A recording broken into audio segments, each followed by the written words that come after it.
Greetings and welcome, everyone. It's an All-You-Can-Geek Gamecast. I'm one of your hosts, Jim Gast, joined by Mike Sneedy, What's up? Corey Feinsod, Ahoy. and Tony Korkanakis. Yo, yo, yo. Welcome, guys. Welcome, listeners. Welcome, viewers. We are live Twitch Tuesday nights at 8 Eastern. We just did a movie cast. Go check it out if you haven't watched that yet. If you do miss these live broadcasts, though, everything's over on YouTube. So be sure to subscribe. And that helps us out and helps you out because you get notified. All right. Gamecast, guys, what have we been playing? I've had a quiet week of gaming. I've been watching a lot of shows. So when you get hooked on like Widow's Bay, you're just like, I was like, I could play more Resident Evil because I got Resident Evil, but I'm like, no, I'm getting my scare tactics with Widow's Bay right now. So, but I'll get back to it this week. Anyways, kick us off here, Mike. What have you been playing? I just finished up the Lego Batman Legacy of the Dark Knight. That's the full title. Yeah, I finished up the story in that. See, and did I steer you wrong? It's a solid game. It's pretty good. I don't know how long I'm gonna do any of the side content. I might do that with my son because I think it's great. He skips through all the cutscenes anyway, and the only thing he's gonna hate are the Crewmaster puzzles and the Riddler stuff. I mean, I like some of the easier ones. I would like to do with him to actually be a little educational. Yeah. But I feel so dumb anytime it takes me like a minute or two to do one of those. I'm like, this is a kid's game. Why am I not knowing this right away? I think I was on one for like 30 minutes. And I'm like, and it was the most easiest thing. I kept overlooking it. I'm just like, what am I overlooking here?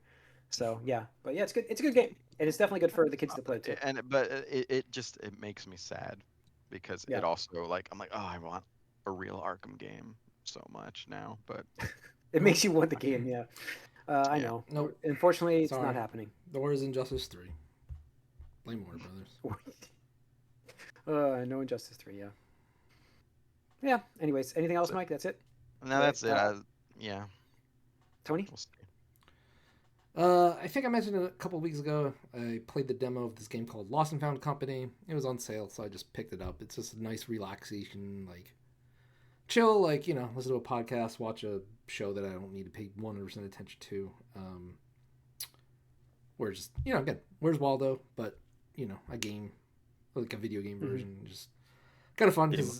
Yeah, it's like there's just so much crap. Like it's really fun because they have these literally like just imagine like a Where's Waldo like 2-page spread, but there's all these animations you can interact. Like if you click on people, if you click on objects, things can happen. So a lot of it is like, oh, that character is funny, and like what happens when I poke him or whatever like that. So they just have some cute little fun reactions. It's just a nice like unwind. If like it was a stressful day at work or whatever. Just got a couple minutes before bed. But yeah, that's pretty much it. Cool. All right, Corey.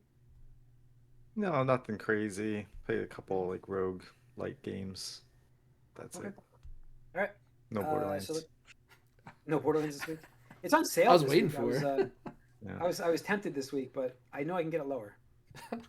So probably. I did. I will say I did play a board game that I wanted to mention called Hell of a Deal. It's a poker-based boss battler that's cooperative. Okay. And it sounds like it would be really cool. Problem is, they strip everything that is good about poker out of the game. Because you're basically fighting the devil, and it's got these like Cuphead style like artwork. It is essentially Balatro. Yes, it is very much. So everyone Balatro. else who's less into poker will like it, right? That's maybe because like basically. But if you know it, like you can't play the game then. If you know poker, and you're like, oh, wait, this doesn't work. It's just like the whole idea is you have to cheat. You have to cheat in order to win. And if you're not cheating, you're not gonna win. And by cheating, I mean like showing each other your hands and swapping cards and stuff like that. And that's the idea. And that's what's supposed to be what's fun about the game is like, oh, you're doing all these things to cheat and stuff because the bosses that you're facing, they have a minimum hand. Like this guy, he's always gonna have a straight, or he's gonna be better. So you have to have something better than a straight, or else you're gonna lose. And so you're constantly trying to like, as a team, make sure that at least one person's winning. But if you're losing, you're losing like your health to when you face the boss at the end. It sounds you just basically lose. It sounds just like what's that game, Tony, that we play? The card game? It's poker. It's poker with the gambling. The Gang. It sounds just like The Gang, doesn't it? It is like, absolutely not The Gang. The Gang is a great game. Yes, I'm just saying it sounds like the premise of that, but the fact that you have to like work together, not like, the you premise can't work at together all. in The Gang. What? The only things that are the same is The Gang is a cooperative poker game, and Hell of a Deal is based on poker. That's a cooperative boss battler game. So it uses the poker system. It's closer to Balatro. It's much more Balatro than it is. Yeah, because like you can do like you can win. Your straights can have gaps in them, and all your diamonds are hearts, and all your hearts are diamonds, like that. All Balatro modifiers. Yep. Yeah. Okay. So it is much more Balatro. The Gang sets up, plays super fast. People can join anytime. This is more involved. Okay. I was very, very disappointed. Let's just say. Okay. All right. Nobody got the Marvel game this week, did we? Nobody got the fighting game. Token. I had a little early birthday party this weekend, and my brother is supposed to get this game, but I'm trying to get it physical, and it's almost impossible to find physically. Yeah. It's and also my secondary GameStop is closed now. The one that was a half hour away is now closed. Oh, so you gotta come up to Newton. You gotta come up to Newton. Yeah, I have to go to frickin' Newton now. Yeah, that's by me. That's not that close for it's. And they never have anything in stock. They never have anything in stock. So I don't. Oh, you're getting Pokemon cards now. They're not gonna have any video games anymore. So I would love to play, and I'm holding on. I'm trying to not just buy it online. I'm like, he wants to get me this. I want to only buy physical, especially a Sony product. But Jesus Christ, they're making it hard because I want to play this game. We're gonna talk about that in just a second, but I'm gonna hold off on Token right now because I have not enough time between this and I really want to get Star Wars at the end of the month. So forgot about it. And then I'm like, oh shit. Yeah. Then you got Wolverine, and then you got Fire Emblem for me. And that game is supposed to be. It sounds like that game is huge, Tony. I mean, everything I've seen. Yeah, the previews for that dropped, and it sounds like it's going to be 100-hour. It looks huge, and I'm like, it kind of makes me a little sour because I don't want to play that long of a game. But I'm like, I loved that series, so I didn't play the last one, but you know. Well, the one thing that I think is interesting, at least based off of what we know, is there's 4 houses, but you won't need to do all 4 to beat the game. It's only there if you want to do. Yeah, like that. The relationship stuff apparently is pretty in depth, from what I'm understanding, which is always what the game's about, but it's pretty in depth this time. Yeah. So, but it's busy. Staying physical, Mike, is a tough thing because I mean, it's just especially hard now. They're obviously almost intentionally. Let's look at this news. Control Resonant has gone gold. Yeah. It's coming out September 24th, but physical release date has been moved to October 15th. Yeah. So, which I might put that off because I do have I wanted to play that game. I might wait till the physical version because I've got I'm gonna get Token. Zero Company is previewing very well and I've been looking for a Midnight Suns for a while. The Blood of Dawnwalker, that depends on reviews for me a little, but I'm interested in that. That's early September. Wolverine is a must get, and I'm full of games, so we'll wait. That's what I'm saying. Like, there's a lot of time because I'm not playing Grand Theft Auto in November, so there's a lot of time this year because all the games are coming out in September, and you're just going to have to play them in October, November. Digital only. It's not like you'll have to work to get that one, so whatever. No. Yeah, but how much? What was the over/under on Jim playing Grand Theft Auto before the end of the year? I don't think we gave one. Did you guys have a side bet? I think we all. I don't really know if we had a bet, but I think we just said you were. It can't happen. Just go by timing. Dude, if it gets a 90+ Metacritic score, you're gonna buy that. We all know that. Wolverine is also gonna take all of 8 hours to beat. Tony, you're forgetting Ocarina. You can beat that in an hour. Ocarina is gonna. If Ocarina wasn't coming out, you probably would be right. Okay. Yeah, but there's zero chance I buy this game this year. Zero chance. I say there's a non-zero chance. I give you, it is a 0% chance. You guys can quote me, whatever this is. All right, okay. Wait. What counts as buying? If you have credit or something that you can put in something somewhere. Yeah, because that's where you're like, oh, I had $20 Amazon credit. Well, what if? Wait. What if 25 sitting around? Certain other people, not us, obviously, not the 3 of us, but what if someone gifts you the game? What am I supposed to? but I don't know if I'd play it. How about that? I don't think I could get to it. I think you do. There's just digital too gift, many games I want to play. I guess you can do that in a few ways. Grand Theft Auto might be one of those. Like, I don't feel like I'm going to get to Fire Emblem until I do the end of think October. you. I mean, I know you put games aside to play prioritize other games, Jim. You've done that so many times before. You're like, oh, I meant to play this, but then this came out. This happens. Yeah. Yeah. There's some leaks apparently about some of the gameplay of GTA 6 that recently there's a little basketball mini game in there somewhere. I think I don't know. I feel like someone on this podcast will play this game before the end of the year. This year. I don't know. I might, because there's like I said, I think I have like 40 something PlayStation dollars just there, and I'm just like, what am I gonna do with this, right? So it's like, do I get it for 40? Like, whatever, just to play, just to be part of it. But yeah, anyway, back to the physical thing. But this is what I've been saying, where it's like, and I'm not saying it would be drastically different, but the publishers are definitely incentivizing the digital sales. It's like, hey, it's a digital deluxe version of this Wolverine game that doesn't exist physically. Yeah, exactly. So it's like, when they're like, oh, well, consumers, we went all digital because consumers wanted it. It's like, did they really want it, or you just kept offering, like you kept pulling back on physical? And again, like I said, if you want any of these games that we're talking about physically, you go out and pre-order them. Because unless it's a Nintendo game, like you're probably not getting it on release day if you don't pre-order. And you may not even get it. Yeah. To pre-order. Yeah. You didn't get it. I have Wolverine pre-ordered because I know that that's going to be impossible to find as a physical version. Yeah. And it's not a game the game, like Mike said, I bet you it's like 10 hours. I don't see myself keeping that game very long, so I'll be flipping it. Yeah. I'll play it and bring it back to GameStop. But there's certain games that have a local GameStop there, and I got lucky. Yeah. It was funny because I wasn't even going to this one. I was going to the one by you, Mike, for the longest time until they closed. Yeah. I preferred that store. So I just, but anyways, so the physical part of this stuff is clearly being stacked. I mean, how is the game done? It's gone gold now, but they don't have a disc ready until October 15th for Control. Yeah. Well, listen, it's better than what happened with Alan Wake 2, which didn't have a physical for like a year or something. I mean, the printing part of it does take time. The printing part, the shipping part, especially because all the shit that's going on in the world, and plastic, even plastic, anything petroleum based, it's going up. So it just sucks.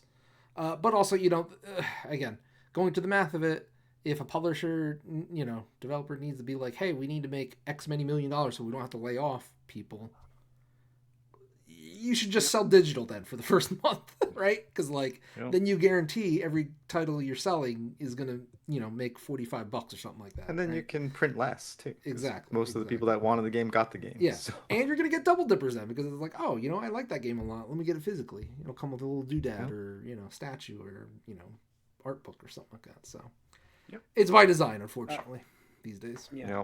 I think that's going to happen a lot more going forward. 100%. For sure. 100%. Phantom Blade Zero had a state of play. A deep dive. Yeah, I don't know if you guys watched it. This game, I didn't watch it. Fucking incredible. I've been excited since they first revealed this game, but now that we have the near final version, oh my god! This is October, right? This game? October, yes, end of October. Yeah. Thank God. Yeah. Because this one, just going through it, it's going to have multiple difficulty settings. Yep, multiple for all players. Because I was looking at it, it looks like another Souls game, but it's not. It's. I mean, there are some things that I think a lot of games just take inspiration from Souls games. It's sure, you have to, because of how Elden Ring was so popular. Right. Yeah. But it is going to be like a third-person character action game. They didn't say open world, but it's not linear either, so it's I guess this in between or something. But 30 different weapons, 25 different sub weapons. Really cool. Like, it's not just like, hey, this is like a two-handed lance and then like a two-handed spear, right? And it's like, what the fuck is the difference, right? Like Elden Ring tends to do a little bit of that, right? Yeah. But like there's one where it's like a drunken sword style, and like that looks really cool. There's another one where you have dual blades and you send one out and it like spins around and just like auto attacks enemies near you and stuff. So this game looks awesome. I really love Sekiro, and this looks to be the next game that is in that vein. So I'm super interested, and the story is kind of cool because, like, spoiler alert, the player character dies, and then this mysterious entity healer you get stabbed to the heart, heals you, but you only have 66 days to live. So you have to accomplish what your goal was in 66 days for the story. But they're reducing a difficulty where that is your lives, essentially. So you have 66 deaths. Each life is a day. And if you run out, like, total permanent death. Like, that's it. Game over. Yeah. Start over again.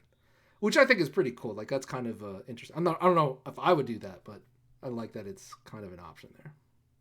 Yeah. Donnie Yen is the consultant for this. The Kung Fu creative consultant. He's awesome. They said a couple times in the video that they're referring to this as the start of the Kung Fu Punk genre. So be pretty interesting to see how that's done. Yeah, I'd say so. All right, so we had that. Let's see, Kingdom Hearts. We talked about D23 actually on the movie cast if you want to go check it out, guys. But Kingdom Hearts was there as well for D23, and they had a full trailer which revealed I'm not even a big Kingdom Hearts fan, but the way they revealed this was so cool. Like, it was the amount of people that have posted. Like, it's funny because I know enough not to get into Kingdom Hearts because the games are just you don't know what's happening.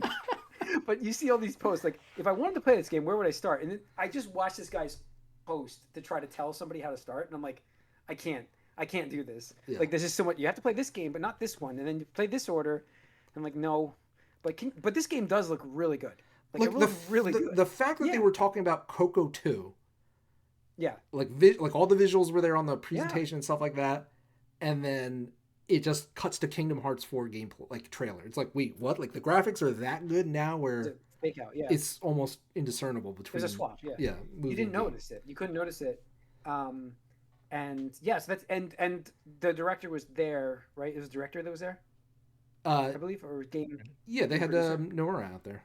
Nora, yeah, he 100% coming next year. 100%. 100%. Like, yeah, so, he's like, it's not 80% chance, it's not 90% chance, 100% chance. Like, yeah, dead or right, like, they're calling it, and I'm like, they've never really said that before, so they have to be ultra confident that they're in the polishing phase, bug phase. So, like Churro said in the chat, the voice actors were pretty adamant. They already recorded their lines, and you don't record lines until, like, apparently the end phase of development, usually, because they want to wait. They don't want to have you to pull the voice actors back in if they change something. It's like, actually, we need to pay you more money to come back to the studio to re-record stuff. Unless, of course, you're working on Injustice 3 and you say something about it and the game never comes out. I don't know about that, but that was one of the leaks. The Superman voice guy. Gotcha. Said stuff. But Churro, just saw your chat. I'm sorry, I didn't have the chat open. Now it's open up. Yeah, I guess play them all. Okay, I don't have time to play them all. Jeez, that story. I did play. I heard that people who have still don't know what's going on. That's true. That's what I've heard. It's still confusing. And then if you try to have somebody explain it to you, it gets more confusing, right? But the games look fun though. Either way. Donald Duck. That's the storyline. Yeah.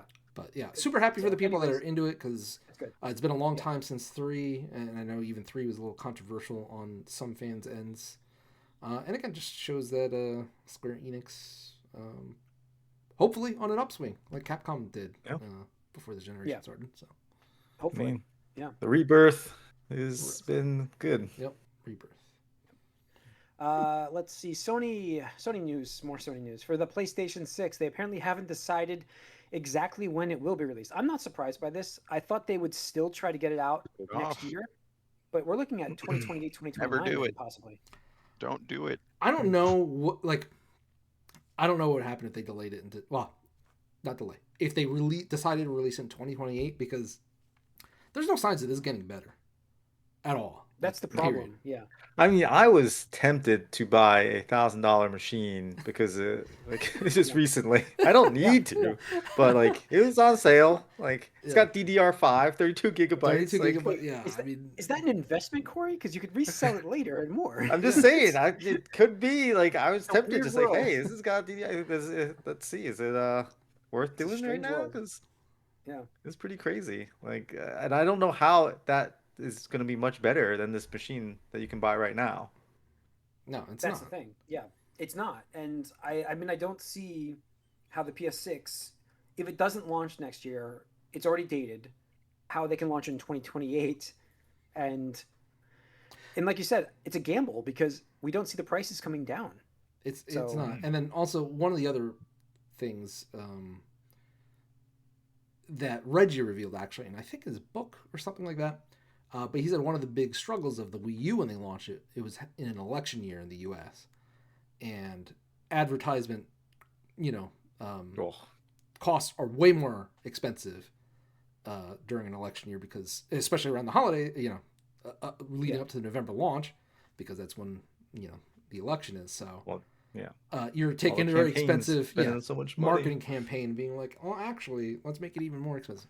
So, look, I don't know. I'm still dead set.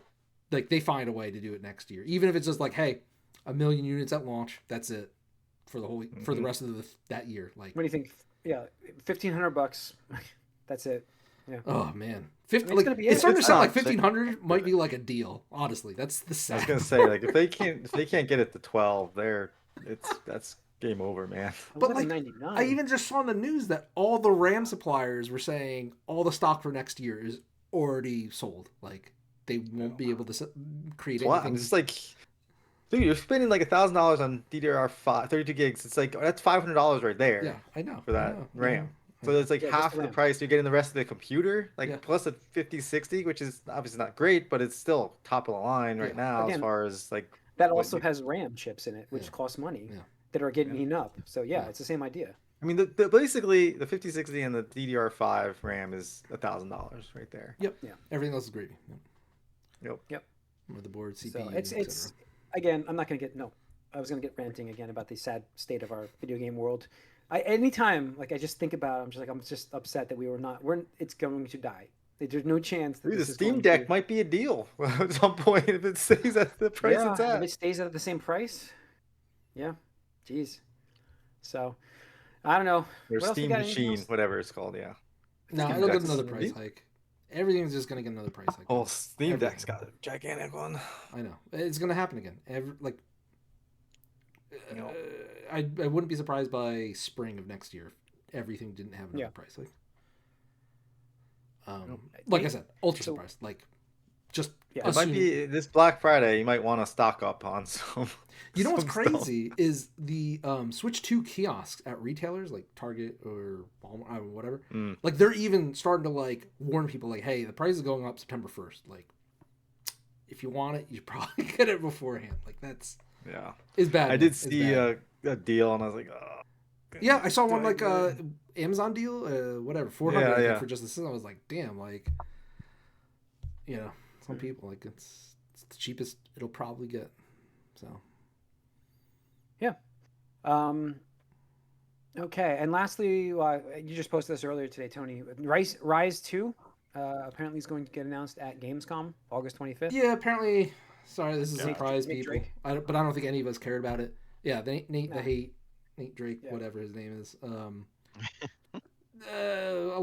spoke about something he saw like recently about a Microsoft unannounced title that he's like kind of interested in.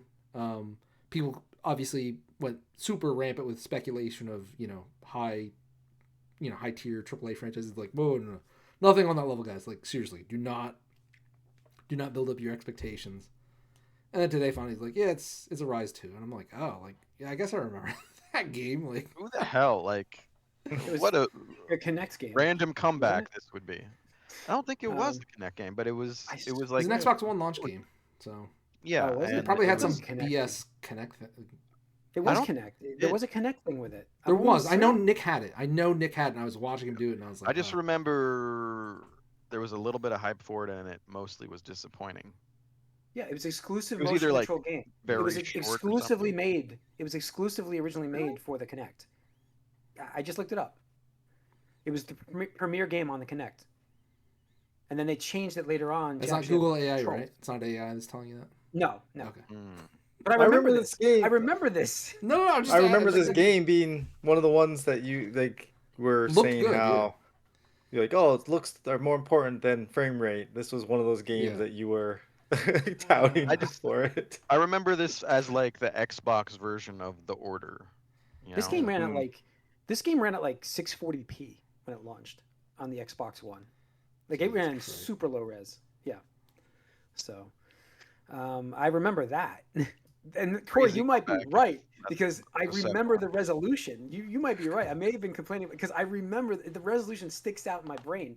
And then I was blaming the Kinect back then because of how much power it was taking off. Okay. Well, I mean, we want to go back in the past. Remember when I tried to sell you guys on 60 FPS and I was always on. No.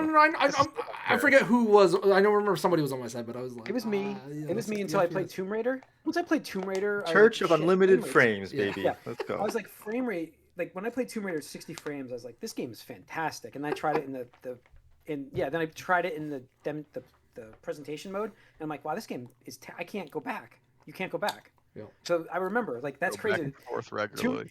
Tomb Raider, Rise of the Tomb Raider was the first game that got me going on the whole frame rate thing. And now frame rate is king. Absolutely. Yeah. So. As he stutters with a slowdown there. Did I have a slowdown? Sorry. For me, at least, that was funny. Yeah. I didn't. I have pretty good connection, but anyways, I don't think there's anything else in the news. I think that's going to do it for this week. Yeah, probably be slow until Gamescom and the GTA 6 Netflix 6-hour exclusive trailer. So, all right. It's going to wrap it up, guys, for this week. We will see you next week.